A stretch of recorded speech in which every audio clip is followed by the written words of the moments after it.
അസ്സലാമു അലൈക്കും. ഇന്ന് റമദാൻ റെസിപ്പി സീരീസിലെ എപ്പിസോഡ് നമ്പർ 2 ആണ്. ഇന്ന് ഉണ്ടാക്കുന്ന കോഴിപ്പട്ടിയാണ്. ഞാൻ ഇപ്പോൾ ഇവിടെ കുറച്ച് ബോൺലെസ് ചിക്കനിലേക്ക് ഉപ്പും മഞ്ഞൾപ്പൊടിയും മുളക് പൊടിയും കൂടി ഇട്ടുകൊടുത്ത് ഒന്ന് മാരിനേഷൻ ചെയ്ത് വെക്കുന്നുണ്ട്.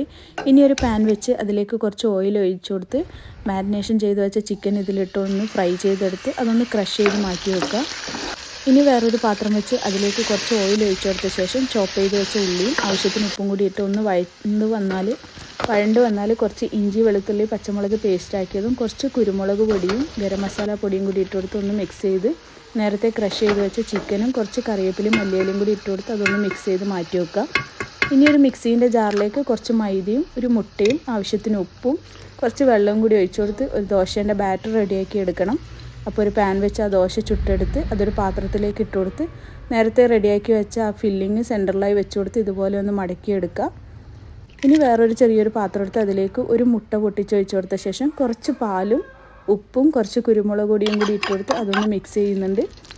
ഇനി ഒരു തവയിൽ കുറച്ച് നെയ്യൊന്ന് സ്പ്രെഡ് ചെയ്ത് കൊടുത്ത ശേഷം ആ ഒരു ഡിപ്പിലേക്ക് അതൊന്ന് മുക്കിയെടുത്ത് ഇതുപോലെ രണ്ട് വശമൊന്ന് മൊരിയിച്ചെടുത്താൽ കോഴിപ്പട്ടി റെഡിയായി. നമ്മളിവിടെ അധികം ഉണ്ടാക്കുന്ന ഒരു സ്നാക്കാണ്. എല്ലാവരും ഒന്ന് ട്രൈ ചെയ്ത് നോക്കുക.